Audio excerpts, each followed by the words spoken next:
Lenny. It's Hi. nice to see you today. Yeah, good to see you too. You excited to talk about G.I. Joe? I am very excited to talk about G.I. Joe. Excellent. Well, great news, Hasbro Pulse Premium fans.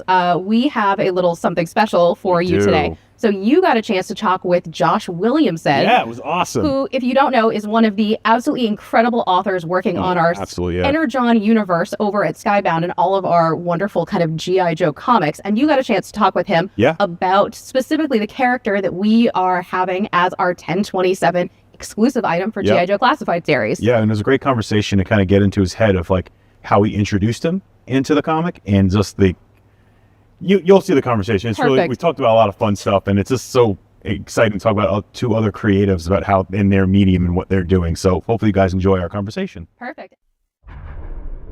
So, Nemesis Immortal. Yeah. This guy is bonkers. Yeah, he was. He's different.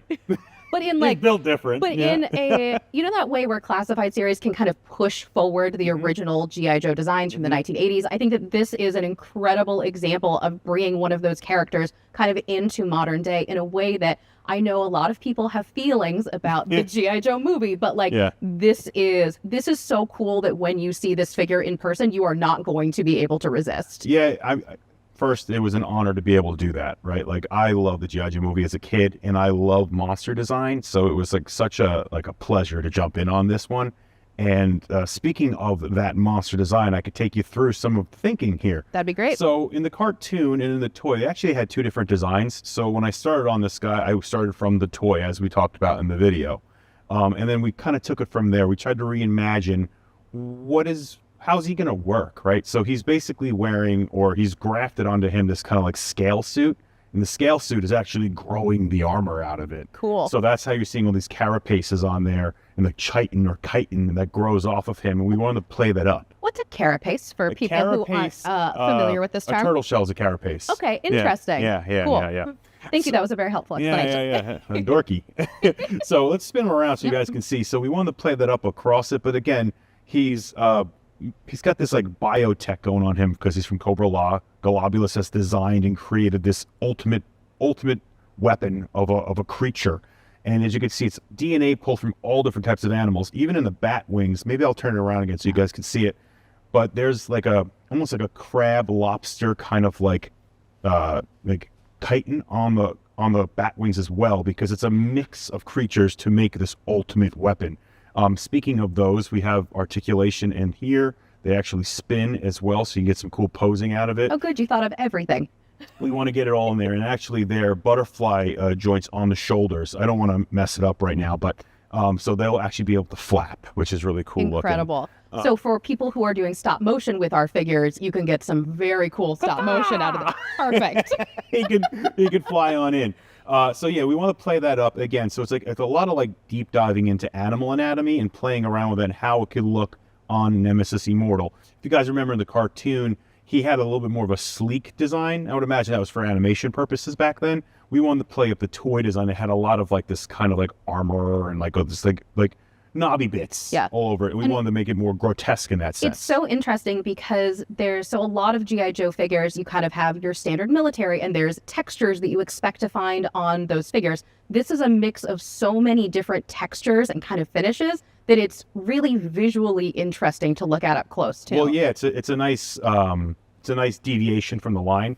My sculptor Matt and I were like super pumped to do this item. Like I'm doing the input for it. I'm like, oh, this is like, it's like, I love every G.I. Joe, as I've kind of like framed. Everybody's your favorite. Everyone's my favorite, but there's something nice about doing a different texture. And to that regard, we even made, though, if you look at the wings, they're kind of transparent. So we wanted to play around with different textures, different sheens, different transparencies, essentially. Let's see, other things we could talk about. Tell us about our green friend. Oh, so if you guys remember, on the original toy, it came with this octopod, a cephalopod creature thing. And I wanted to give him a pet, essentially, that was based on that. The cool thing about that is, and I think I'll bring him out to here, the cephalopod actually goes on his back like the original toy. We wanted to kind of bake that in there, but in its own way. And every single one of the arms has a bendy wire in it. So you can like bend it around, have it grab onto other Joes, which Amazing. I think kind of gives it this extra level that it had the bendy wire back in the day, but we were able to kind of push it. And we redesigned the anatomy so that the bendy wire would be more rope-like.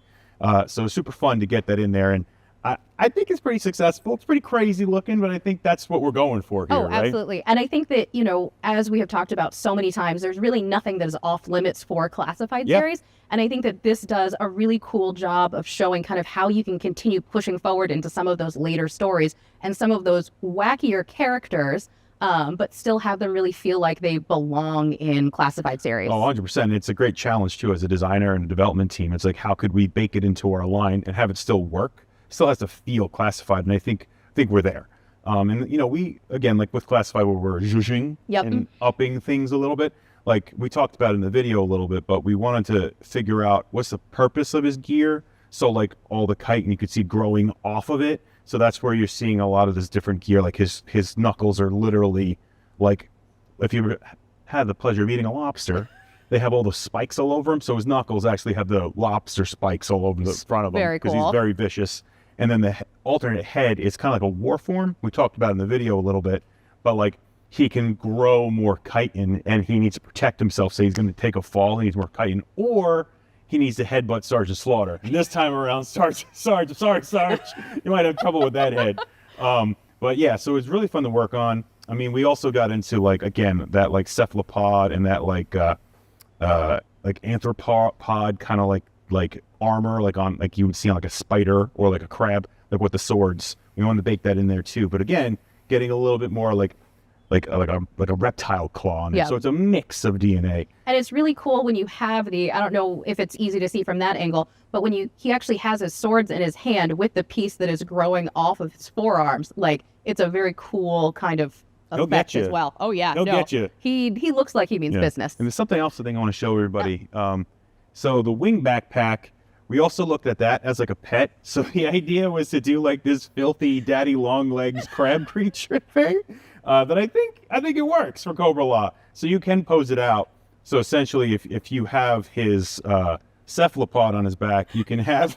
I love every part of this. I haven't come up with a word for like mammal crab. We'll workshop that. Bat crab or bat crab. Yeah. Batrapod, batrapod on the side of him like this, and they can like I can imagine like crawling around all fast and jumping on stuff. So we went ham. We made it gross. Yeah. You know what I mean? I think that's what this character called for, and that's the fun part of working on G.I. Joe Classified. Yep. We get to dive into what the thing is, and in the case of this, like we really dove in and kind of had a blast doing it. And I think that what I am hoping is that everybody at home, much like myself, will really appreciate all of the thoughtfulness that you put into this design. This was not just we think this looks cool, we're going to do this, but here is all of the kind of logic and reasoning behind why we decided to add all of these things, which is make sense. It's perfect. It's just like the rest of the classified line. Yeah. It is a building upon existing G.I. Joe lore to bring it into modern day. I mean, going back a little bit, it's not dorky, but I mean, like, I remember the old school toy had these like white things on the side of his legs. I'm like, what are those for?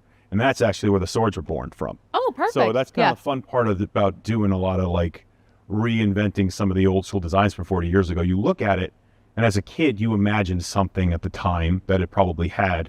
But now as a designer and as an adult, you can be like, okay, what is the logical thing that can take somebody else's imagination somewhere else? And how can we expand on that? And so while we're here, make sure you are checking out our photos that Matt took for us of this item. I mean, these pictures are beautiful. Yeah, and really I think cool. Really speak to kind of what you can do with this figure at home. Yes, 100%. Yeah. It really brings it to life. Yep.